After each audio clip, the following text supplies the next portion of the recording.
decorative trim, such as home dec trim, that is a little bit heavier profile is really easy with this adjustable zipper foot. Actually, it's probably the most ideal foot that you can use because you can ride right up to it and you can pretty much have any profile size. But there's a couple adjustments I'm going to make, and one of them is I'm going to change that feed dog position to heavy because I've got this heavier edge on my trim, and I'm actually sewing on a piece of denim.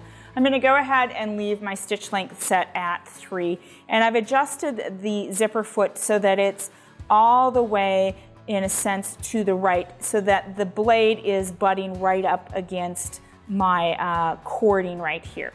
Okay, I'm going to start at the edge of my fabric, and my goal is, when I'm stitching, is to stitch next to the cording, not along that outside edge. So when I'm using this type of trim, typically what I do is I do sew a little bit slower so I have a little bit more control. And you can see how nicely that blade snugs right up against that, the coil or the profile there. So I'm coming to the end, and when I come to the end, I'm going to stop. Okay, so as I'm sewing along here towards the end, I want to make sure that I clip this corner. So I'm going to go in here at an angle and I'm going to clip that corner. And now I have the ability to turn that corner when I get to that point. So I'm going to keep stitching until I come to this end here.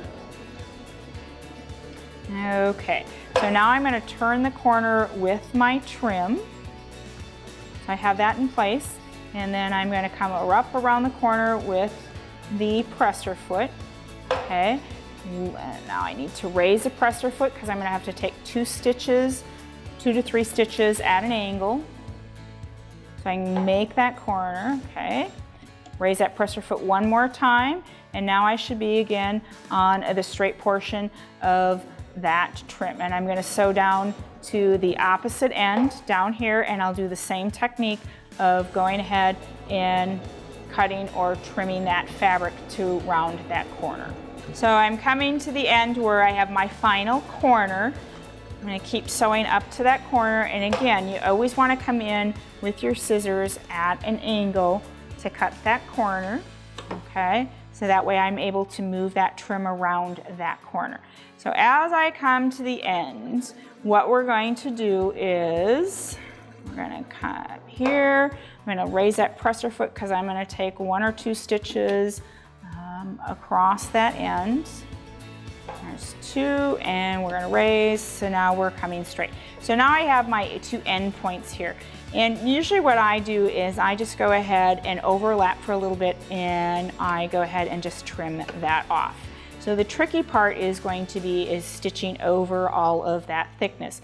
So rather than do that, what I will do is I will place them so that they're together like this, making sure that that sits at the same angle. Okay, so let's go ahead and lower that presser foot. And this is where I do go a little bit slower because I have that thickness. So at this point, I'm at a stopping point with the adjustable zipper foot. I'm not going to be able to get over this thickness. So what I'm going to do is I'm going to end it here, and I'm going to change over to the flex reaction foot. So I've gone ahead and selected the thread cutter, and you can see already, you can see how nicely that foot attached that heavy cording and how beautiful it is up against those fabric edges. So now we're ready to switch out our feet from the adjustable zipper foot to the flex reaction foot. So I'm going to go ahead and loosen that screw, and we're going to attach the flex reaction foot. This foot will help us go over the heavier portions of that trim a little bit easier because it has the ability to move up and down. It's not as flat or rigid as the adjustable zipper foot. So really what I'm going to do at this point is I am going to align everything, and my goal is to kind of mash down or push down that trim or flatten it so that the presser foot can go over it. So we're going to go ahead and sew, and again I'm sewing a little bit slower, And if you have to use something like a third finger or a stiletto, this would be probably the prime spot. I'm already over that first portion of the cording, and again, I'm going to flatten that out a little bit, and here I come over the second portion, and you can see how that foot, because it has the ability to shift up and down as we're stitching, goes over those thicknesses just perfect, and now it came back over that hump. We're done. We can go ahead and use the scissors cut. I'm going to raise the presser foot. I'm going to trim any threads that I may have. I want to get rid of that bulk in that trim right there, so I'm just going to trim that out.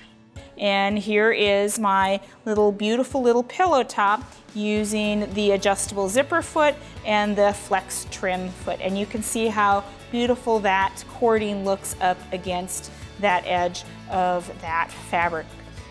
So this is a great technique or a great foot to use for those types of heavier decorative trims that you may have in your stash and you don't know what to do with them.